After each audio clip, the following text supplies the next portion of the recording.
Hello दोस्तों, मैं हूं अंबुज और स्वागत है आप सभी का डिफेंस एंड डिप्लोमेट्स पे। दोस्तों, आज मैं बात करूंगा डिप्लोमेसी पर। डिप्लोमेसी एक विचार है, एक व्यवहार है, एक संस्कार है जो एक राष्ट्र प्रमुख द्वारा दूसरे राष्ट्र प्रमुख के साथ किया जाता है, जो एक जिम्मेदार व्यक्ति द्वारा, जो किसी राष्ट्र का जिम्मेदार व्यक्ति है, दूसरे राष्ट्र के जिम्मेदार व्यक्ति के साथ करता है। अर्थात यदि हम पौराणिक काल से जोड़ें इसको, तो एक राजा का दूसरे राजा के साथ जिस तरह से उचित व्यवहार होना चाहिए, आज के दौर पे, आधुनिक तौर पे एक राष्ट्रपति को या प्रधानमंत्री को दूसरे राष्ट्रपति या प्रधानमंत्री के साथ उसी तरह से उचित व्यवहार करना चाहिए। हम देखते आ रहे हैं कि द्वितीय विश्व युद्ध के बाद से, यानी जब से कोल्ड वॉर शुरू हुआ है, तब से निरंतर अंतर्राष्ट्रीय राजनीति की जो मर्यादा है वो भंग होती रही है। उनकी जो भाषाई सीमा है वो समाप्त हो गई है। हमारे जो बड़े लीडर हैं, जिनको हम वैश्विक लीडर के रूप में देखें, यानी कोई सुपर पावर देश का अगर कोई व्यक्ति चुना हुआ राष्ट्रपति है तो वैश्विक लीडर ही समझा जाएगा, क्योंकि वो व्यक्ति उस देश का लीडर है जो देश दुनिया में सबसे आगे है, या यूँ कहें कि दुनिया के कुछ चुनिंदा देशों में से एक है। तो उस व्यक्ति की जिम्मेदारी और उस व्यक्ति का व्यवहार, आचरण इस तरह से होना चाहिए कि जिससे बाकी दुनिया के लीडर्स सीख सकें, एक व्यवहार की एक सीमा रेखा बनाए कि हम किसी के साथ अच्छा या बुरा, कितना अच्छा कितना बुरा कर सकते हैं। कम से कम वाणी से, बॉडी लैंग्वेज से इस तरह के मर्यादाओं का पालन करना चाहिए। हम जिक्र कर रहे हैं अमेरिका के राष्ट्रपति डोनाल्ड ट्रंप की। आज डोनाल्ड ट्रंप जब से शासन सत्ता में आए हैं तब से वो सीज फायर कराने की मंशा लेके आए हैं। चुनाव के दौरान ही उन्होंने वादा करा था अपनी अमेरिकी जनता से कि वो चुनाव में जीत के आएंगे तो रूस और यूक्रेन के बीच चल रहे जंग को वो समाप्त करवा देंगे। इसके बाद वो तो समाप्त नहीं हुआ, बल्कि नए नए वार फ्रंट खुलते गए। जैसे भारत पाकिस्तान के बीच में झड़प, इजराइल और ईरान के बीच में झड़प, इजराइल हमास में चल ही रहा था, रूस यूक्रेन में चल ही रहा था। तो इसमें उन्होंने कुछ शांति तो कहीं नहीं करवाया, यद्यपि अपने नाम पर ढोल पीटा अलग, लेकिन शांति कराने के प्रयास में या न कर पाने के प्रयास में जिस तरह से अंतर्राष्ट्रीय स्तर पर वैश्विक नेताओं की, यानी किसी एक वैश्विक नेता द्वारा किसी दूसरे राष्ट्र प्रमुख का अपमान करना कहाँ तक सही है, किसी को अभद्र शब्दों का इस्तेमाल करना कहाँ तक सही है, किसी राष्ट्र प्रमुख को अमर्यादित स्थान देना कहाँ तक सही है, ये कौन निर्धारित करेगा कि किसी राष्ट्र प्रमुख के साथ किसी राष्ट्र का प्रमुख उचित व्यवहार करे? ये कैसे मापा जाएगा कि एक राष्ट्र प्रमुख है तो उसकी अपनी गरिमा है, अपनी सीमा है, उसे टच न किया जाए, उसका उल्लंघन न किया जाए? ये सबकी जिम्मेदारी मुझे लगता है कि संयुक्त राष्ट्र संघ की तो होनी ही चाहिए। शायद कुछ होगा भी, हम उस पर अलग दिन सेशन करेंगे। लेकिन जो आम व्यवहार है, उस आम व्यवहार में मैं ये देख रहा हूँ कि अंतर्राष्ट्रीय राजनीति हो चाहे राष्ट्रीय राजनीति हो, हर स्तर पर भाषाई मर्यादा गिरी है। लोग एक दूसरे को नीचा दिखाने का प्रयास कर रहे हैं। राजनीतिक प्रतिद्वंद्विता होती है अपने लिए वोट मांगना, अपने पार्टी को बड़ा करने के लिए, अपने पार्टी को बड़ा करना, अपने लिए वोट प्राप्त करने की लालसा में कोई व्यक्ति या पार्टी सामने वाले अपोजिट प्रतिद्वंदी को इतना नीचा दिखा रही है कि उसके व्यक्तिगत जीवन पे कमेंट कर रहे हैं, उस पर नस्ली कमेंट, उस पर जातीय कमेंट। ये बिल्कुल भी ठीक नहीं है। हम ये निर्धारित करें कि हम अपने आने वाली पीढ़ी को क्या देना चाहते हैं। ये बात मैं इसलिए कह रहा हूँ कि अभी ईरान और इजराइल का जो झड़प था वो समाप्त हो गया, सीज फायर हो गया उस पर। यद्यपि वो पूरी तरह से नहीं हुआ है, मैंने पहले भी कहा था कि ये झड़प समाप्त हो जाएगा, लेकिन प्रॉक्सी वार चलता रहेगा। तो ये झड़प पूरी तरह से समाप्त नहीं हुआ है, लेकिन जो तथाकथित सीज फायर है, उस सीज फायर होने के बाद ईरान अमेरिका में, ईरान, इजराइल में जो जुबानी जंग चल रही है वो बेहद खतरनाक है। वो एक एक शब्द जो है कई कई मिसाइलों के बराबर है। ऐसे में कुछ दिन पहले अमेरिका के राष्ट्रपति डोनाल्ड ट्रंप द्वारा कहा गया कि वो जो ईरान के प्रमुख नेता हैं उनके विषय पे कहा गया कि वो उनको जो है भद्दी मौत से और गंदगी से क्या क्या से बचाना चाहते हैं, नहीं तो उनको इजरायली सेना या फिर अमेरिकी सेना पता करके काम कहाँ है ये पता है उनको मार देती है। अर्थात तो वो डायरेक्ट इनडायरेक्ट जो ईरान के प्रमुख लीडर हैं उनका इंसल्ट कर रहे हैं, उनके लिए अशब्दों का प्रयोग कर रहे हैं, अभद्र शब्द इस्तेमाल कर रहे हैं। हालांकि ईरान ने इस पर आपत्ति जताई।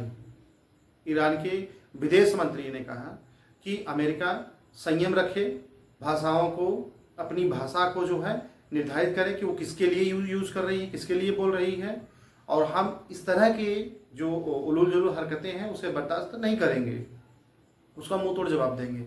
हालांकि ईरान के लोग, ईरान की मीडिया, ईरान की सेना, ईरान की सरकार इसमें पीछे नहीं है। जैसे अमेरिका जब ईरान पे आया, अटैक किया B-2 बॉम्बर से, तो ईरान की मीडिया और सेना सीज फायर होने के बाद कह रही है कि जब अपने बस की नहीं रही तो डैडी के पास भाग गए, यानी किसको? इजराइल को। तो ये भी कहना एक तरह से ठीक नहीं है। और डोनाल्ड ट्रंप का तो इस बार का जो उनकी सत्ता है, इस बार जब से वो राष्ट्रपति बने हैं तब से वो लगातार किसी न किसी राष्ट्र प्रमुख का इंसल्ट कर रहे हैं। शुरुआत उन्होंने जेलेंस्की से किया था। जेलेंस्की को बुला के जिस तरह से अपमानित किया, इसको पूरे विश्व ने देखा। बल्कि कई देशों के बड़े बड़े नेताओं ने इसको जो है क्रिटिसाइज किया, ट्रंप के व्यवहार का आलोचना किया, जो बिल्कुल नहीं होना चाहिए था। ट्रंप पता नहीं क्या समझ रहे हैं, किस तरह से व्यवहार कर रहे हैं, समझ में नहीं आ रहा। अभी उसके बाद उन्होंने क्या किया कि रामाफोसा जो साउथ अफ्रीका के राष्ट्रपति हैं उनको बुला करके बेइज्जत किया, उन्हें अपमानित किया। अब ईरान के राष्ट्रपति को। दोस्तों, अमेरिका में ये जो वाइट सुप्रीमेसी है, या फिर हम कह लें कि जो उनको शक्ति का गुरूर है और जो उनके पास पैसे का गुरूर है कि हम सुपर पावर है या अमेरिका है या one of the best country हैं पैसे के दृष्टिकोण से या सैनिक के दृष्टिकोण से या टेक्नोलॉजी के दृष्टिकोण से, ये बहुत अधिक है। ये लोग किसी के प्रति सम्मान रखना नहीं जानते। यदि वो किसी को सम्मान दे रहे हैं तो वो सिर्फ दिखावा मात्र है। दुनिया के सभी नेता, दुनिया के सभी लोग ये समझ जाएं कि अमेरिकी राजनयिक या अमेरिकी नेता किसी को सम्मान दे रहे हैं तो मात्र दिखावा है, असलियत कुछ और है। दोस्तों, जरा आप याद करिए कि 1971 में इन्हीं के राष्ट्रपति या विदेश मंत्री, ठीक है, निक्सन और किसिंजर की जो टेप लीक हुई थी 2005 में, यानी लीक क्या हुई थी उसको प्रेजेंट किया गया था, प्रस्तुत किया गया था। तो उसमें उन्होंने हमारे पूर्व प्रधानमंत्री श्रीमती इंदिरा गांधी जी के लिए अभद्र टिप्पणी किया था, अपशब्दों का प्रयोग किया था, ठीक है। और सिर्फ उन्हीं के लिए नहीं बल्कि पूरे भारतीय महिलाओं के लिए गंदे शब्दों का इस्तेमाल किया था, जो अपमानित करने वाला है, जो बिल्कुल बर्दाश्त करने के योग्य नहीं है। तो ये इनके नस्ल में है। अच्छा, ये इन समस्या यहाँ यही समाप्त नहीं होता। ये नस्ली टिप्पणी यही समाप्त नहीं होती, ये वहां भी है जहां से ये आके यहाँ बसे हैं, अर्थात वो ब्रिटेन में भी है, यूरोप में भी है। दर्जनों की संख्या में ब्रिटेन में सांसद हैं एशिया के, यानी कि भारत, पाकिस्तान और एशियाई, अन्य एशियाई देशों के, साउथ एशिया देशों के। उसके बावजूद उनके साथ भी रंग भेद हो जाता है। उसके बाद भी भारतीय लोगों के साथ या भारतीय उपमहाद्वीप के जो लोग वहाँ रह रहे हैं उनके साथ रंग भेद होता है। वहाँ कई अन्य तरह की समस्याएं, मैं उस पर सवाल नहीं करता, पर क्या हमारी जो राजनीतिक भाषा है, जो राजनीतिक मर्यादा है, हम उसका पालन करें? या कौन समझाएगा इन नेताओं को कि किस तरह से व्यवहार किया जाता है दूसरे राष्ट्र प्रमुख के साथ? आज मैं इस विषय को इसलिए लेकर आया कि पिछले कुछ दिनों से मैं न्यूज़ पढ़ रहा था, लगातार इस तरह की बातें, जैसे अपमानजनक शब्दों का प्रयोग ट्रंप ने ईरान के लिए किया या साउथ अफ्रीका के राष्ट्रपति के लिए किया या जेलेंस्की के लिए किया। इसके साथ ही ईरान की मीडिया, ईरान की सेना लगातार ट्विटर पे जो अभी एक्स है उस पर पोस्ट कर रही है, इसराइल के लिए उकसाऊ पोस्ट कर रही है। मतलब इस तरह का पोस्ट कर रही है कि इसराइल को उकसाया जाए और वो फिर से हमले करे। और ये बिल्कुल इसराइल हमले करेगा तो ईरान बिल्कुल बर्दाश्त नहीं कर पाएगा, क्योंकि उसकी क्षमता नहीं है उसके हमलों को सहने की। बात सिर्फ परमाणु ठिकानों को नष्ट करने की थी, जो इतने नीचे था कि वहाँ तक शायद इसराइल नहीं कर पाया। लेकिन वास्तविकता ये है, अगर इसराइल हमला करेगा तो ईरान के पास कोई क्षमता नहीं है उसके बचने से। तो ऐसे हम बयानबाजी से, इस तरह के व्यवहार से बचें जिससे एक देश दूसरे देश से अनायास दुश्मनी ले ले। साउथ अफ्रीका, अमेरिका में इतना बुरा व्यवहार नहीं था जितना अभी ट्रंप के व्यवहार से हो गया। दोस्तों, आपने देखा होगा कि ऑपरेशन सिंदूर के बाद से या ऑपरेशन सिंदूर के पहले भी हमारे देश के किसी भी बड़े नेता ने, चाहे वो हमारे प्रधानमंत्री महोदय रहे हों, चाहे राष्ट्रपति रही हों, चाहे हमारे विदेश मंत्री हों, हमारे गृह मंत्री रहे हों, किसी ने भी अमर्यादित शब्दों का प्रयोग नहीं करा, किसी तरह से उकसावे की बात नहीं करी, या सीज फायर हो जाने के बाद सीज फायर का उल्लंघन नहीं किया, या सीज फायर को तोड़ने के लिए उकसाने का प्रयास नहीं किया, उकसाऊ भाषण नहीं दिया। यद्यपि कि पाकिस्तान से इस तरह की भाषा का प्रयोग होता रहा है, फिर होता रहा है। अभी मैं जल्दी की ही बात बता रहा हूँ, पाकिस्तान के सेना प्रमुख ने फिर से कोई उकसाऊ भाषण दिया है जिसमें उन्होंने सिंधु जल समझौता को बहाल करने की बात करी है। तो ये अंतर्राष्ट्रीय राजनीति में जो मर्यादा गिर रही उसका आज जिक्र कर रहा हूँ। किसी दिन हम जिक्र करेंगे कि राष्ट्रीय राजनीति में वोट पाने के लिए लोग किस तरह से अमर्यादित भाषाओं का इस्तेमाल करते हैं, किस तरह से लोग निजी जीवन पर टिप्पणी करते हैं। सच है या झूठ है उसको इतना प्रचारित कर देंगे कि सामने वाला ह्यूमिलिएट हो जाएगा, वो इंसल्ट फील करता है, समाज में जाने से बचता है। कई बार झूठ को फैला फैला के बहुत सारे मासूमों को गुमराह किया जाता है। तो ट्रंप यही कर रहे हैं, वो अपने नागरिकों को ये दिखाने का प्रयास कर रहे हैं कि हम वही कर रहे हैं जो चुनाव में वादा किए थे, यानी कि मेक अमेरिका ग्रेट अगेन को आगे बढ़ा रहे हैं। हमारे सामने विश्व के बड़े बड़े नेता आके यहाँ चुप हो जाते हैं और कुछ नहीं कह पाते हैं, जबकि वास्तविकता ये है कि ट्रंप अमेरिका को बहुत तेजी से नीचे लेके जा रहे हैं। यानी कि ट्रंप ऐसे नाव के नाविक बन गए हैं जिस नाव को वो तेजी से समुद्र में गहरी खाई की तरफ लेके जा रहे हैं।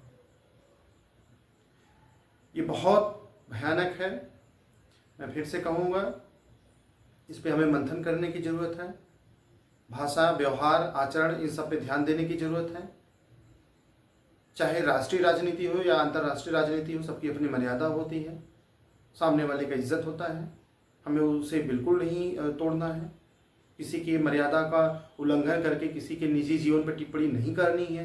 वो चाहे नेता हो या सामाजिक व्यक्ति हो, वो राष्ट्रीय स्तर का हो या अंतर्राष्ट्रीय स्तर का हो। दोस्तों, ये सेशन और भी लंबा हो सकता है, और भी बड़ा हो सकता है। इस पे बहुत विषय हैं बोलने के लिए, लेकिन मैं इसे शॉर्ट में ही करूँगा, क्योंकि अगले सेशन में या किसी दिन नेक्स्ट सेशन में हम इस पर लंबा जिक्र करेंगे कि किस तरह से अंतर्राष्ट्रीय राजनीति में लोग बयान के माध्यम से, व्यवहार के माध्यम से, न्यूज़ और पोस्ट के माध्यम से एक दूसरे की गरिमा का हनन कर रहे हैं। ठीक है, इस तरह से अन्य समाचारों का विश्लेषण के लिए हम फिर से आते रहेंगे। आप तब तक के लिए जो है आप हमारे चैनल को लाइक करें, सब्सक्राइब करें। Good bye.